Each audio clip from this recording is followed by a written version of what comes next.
আল্লাহর হাবিব সাল্লাল্লাহু আলাইহি ওয়াসাল্লাম বলেছেন, যাদেরকে কুরবানি করার জন্য শক্তি ক্ষমতা আল্লাহ তাআলা দেয় নাই, তারা যেন জিলহজের চাঁদ ওঠার থেকে নিয়ে 1 তারিখ থেকে নিয়ে 10 তারিখ পর্যন্ত হাতের নখ, পায়ের নখ, তারপরে মোজ দাড়ি এগুলা কেউ জানি না কাটে।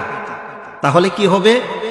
আপনি এগুলা রেখে দিলেন, পবিত্র ঈদুল আজহার নামাজ আদায় করে আপনি যদি এগুলা কাটেন, আল্লাহ তাআলা আপনাকে নফল কুরবানির সওয়াব দান করেন। সুবহানাল্লাহ।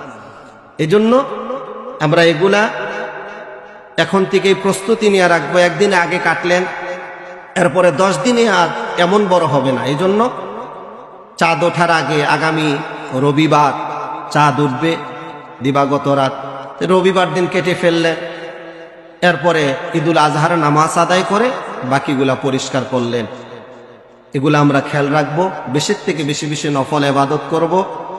আর ঈদুল আজহা এবং ঈদুল ফিতরের মধ্যে পার্থক্য হলো, ঈদুল ফিতর, ফিত মানে খোলা, ঈদুল ফিতরের দিন ঈদগাহে যাওয়ার পূর্বে মিষ্টির দ্রব্য খেয়ে, খেজুর খেয়ে ঈদগাহে যাওয়া হলো সুন্নত।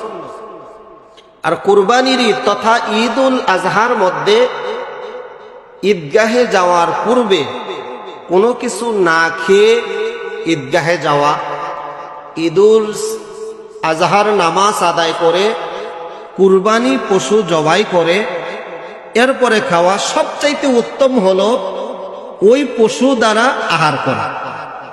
তাহলে আমাদের কিছু মাসআলা শুনলাম যে পবিত্র জিলহজ মাসের 1 তারিখ থেকে নিয়ে 10 তারিখ পর্যন্ত নফল রোজা, নফল নামাজ বেশি থেকে বেশি বেশি আদায় করব।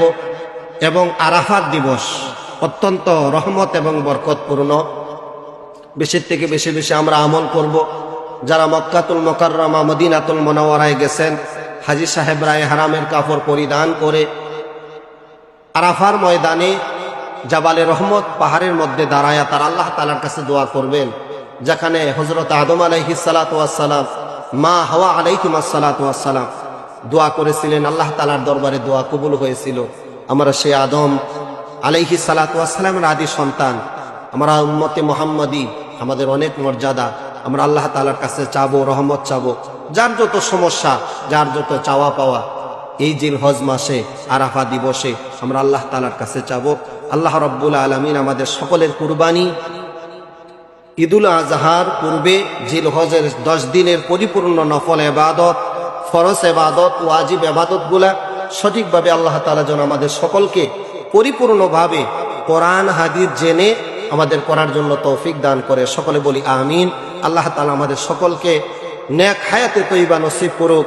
সকলের কুরবানি আল্লাহ তাআলা যেন কবুল করেন, কবুলকৃত কুরবানি যেন আল্লাহ তাআলা আমাদের সকলকে দেওয়ার জন্য তৌফিক দান করে। সকলে মহব্বতে বলি আমিন।